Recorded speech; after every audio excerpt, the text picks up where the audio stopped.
What's going on, guys? Back at you here with the first ever to the channel Call of Duty World War II video. In this one I'm going to quickly go over my thoughts on the game as a whole. Is it worth buying? How much fun is the game really? And what are some aspects to the multiplayer that make it stand out amongst all of the other Call of Duties that are out there in the franchise? So not that my rating really matters, because I am kind of a smaller YouTube channel, but make sure you stick around till the end of the video to see how I rated Call of Duty World War II. And I want to know what your guys' rating is of it as well. I know there are a lot of some bad things at launch, and there are some good parts about the game because it's working a little bit better now. We're gonna cover that. But first, I want to let you guys know that because this is the first of many Call of Duty videos that will be on the channel, I will be doing map strategies as well as gun reviews and just overall general commentary about Call of Duty World War II. You can keep up to date with all Call of Duty news and headlines on my Twitter page at GoldGlover9, so please follow me there if you have not done so already. And of course, if you want to be notified on when I upload a video, share interesting links and stories, or just want to have a conversation with me a little more directly, just make sure you click that. Make sure you click that and follow me at GoldGlover9. So, alright guys, let's get straight into the review.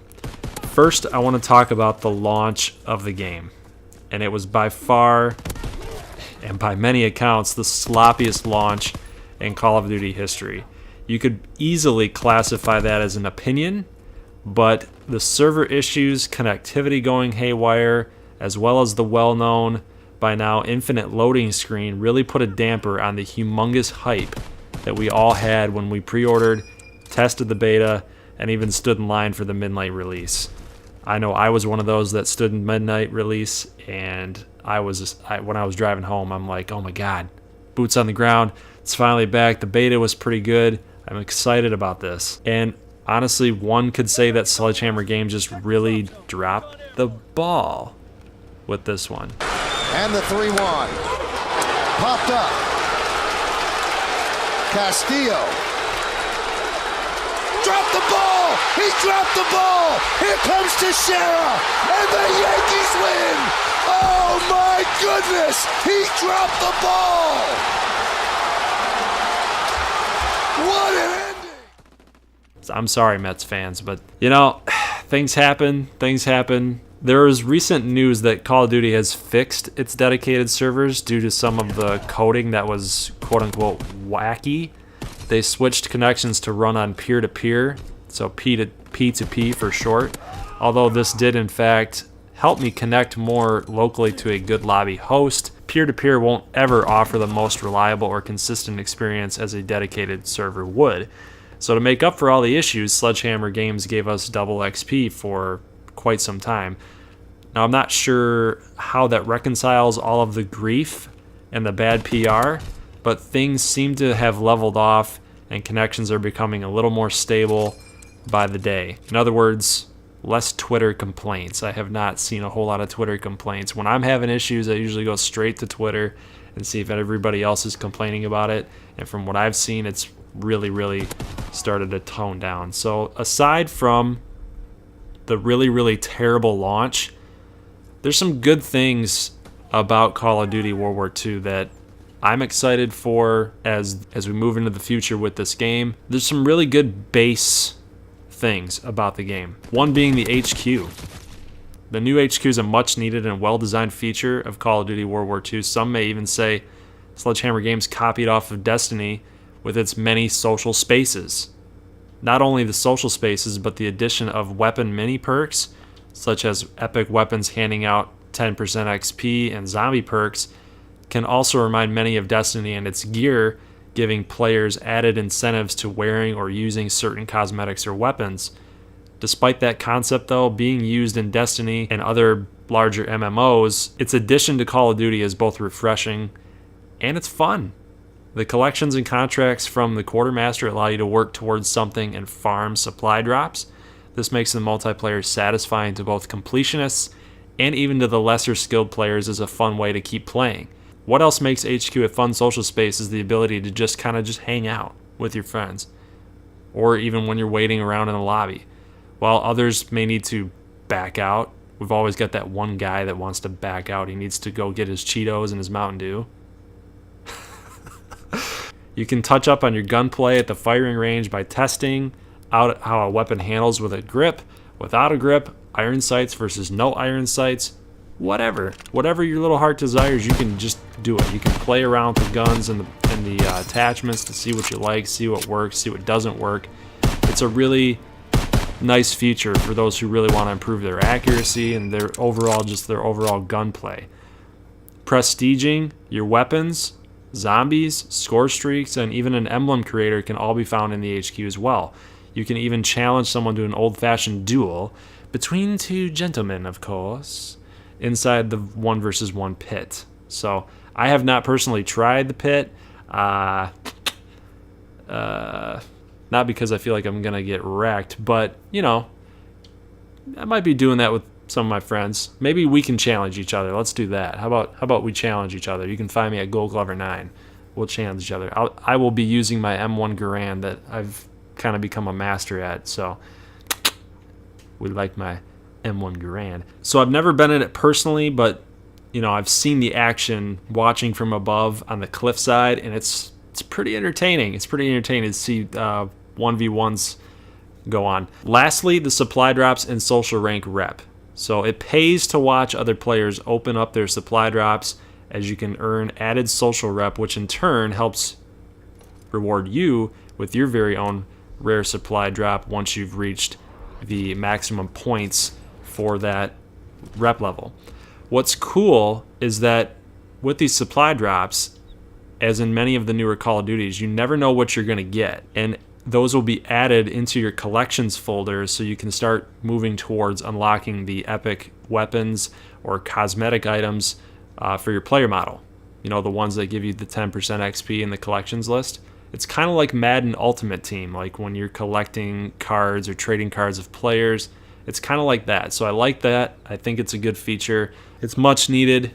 It just kind of just works. It works for this. Not only that, the supply drops and people watching the supply drops, kind of create a little sense of community and interaction. I'm not sure it'll ever really take off when people really want to just sit around and watch supply drops and watch some other guy get some epic or heroic weapon that you don't have. But nonetheless, I think it's a step in the right direction. Multiplayer. Let's talk about multiplayer. Multiplayer is sort of a mixed bag for me right now. Currently speaking, my kill-death ratio is sitting at a 1, which is my lowest Call of Duty kill-death ratio ever. I'm normally around a 1.3 or a 1.4, which is average, right? You may even consider that above average. But the connectivity issues early on, and the performance, gunfights, losing gunfights, the hit detection was just kind of wonky. I'm not one for blaming the internet for my struggles, but it's definitely been a widespread issue across many platforms and gamers alike. Aside from the tech issues that are contributing to the lower kill-death ratio is the learning curve, the mechanics of the game, the perks, the abilities for each division. This really is a Call of Duty unlike any other. Without a specific choose your perks system, as we all saw in Modern Warfare 3, which was the Pick 10 system, this Call of Duty hands you a set of perks specific to each division. You'll have to unlock them, though, first through playing and progressing as those divisions. Even more different, yet a good change, is the basic training. So yes, you do have division-specific perks. However, you get to choose one extra perk. You got to think of it that way. You get a set of perks, you have one to choose from now, and there's a whole laundry list of different perks that you can acquire. There's 21 of them to be exact. And honestly, you can select any one at any given time, but when paired up correctly with the right division and the gun setup, you could customize your soldier to be a deadly, deadly war machine.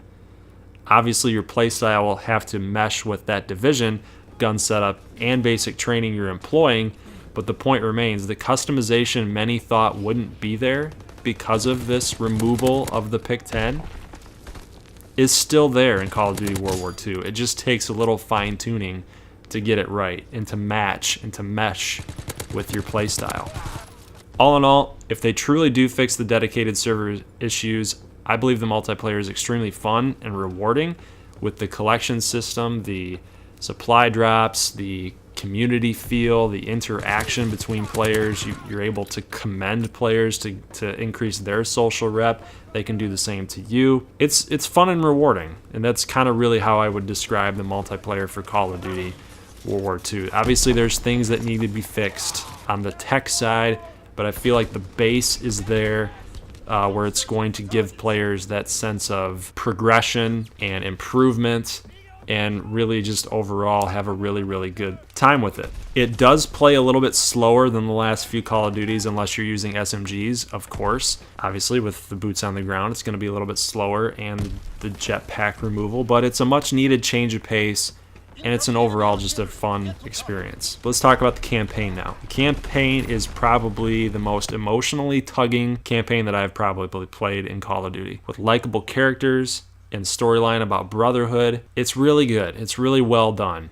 It reminds me of Ghosts in a sense, because that was your actual family that you were fighting with outside of the other ghosts. You were fighting with your brother. But there's something to be said about when you're fighting on enemy lines with people that you don't know, and they have to automatically become your new family, and you're fighting for them. You're wanting to protect them to get them home safely to their real families. You know, there's something to be said about that, and that's very emotionally tugging. It does remind me a little bit of Saving Private Ryan.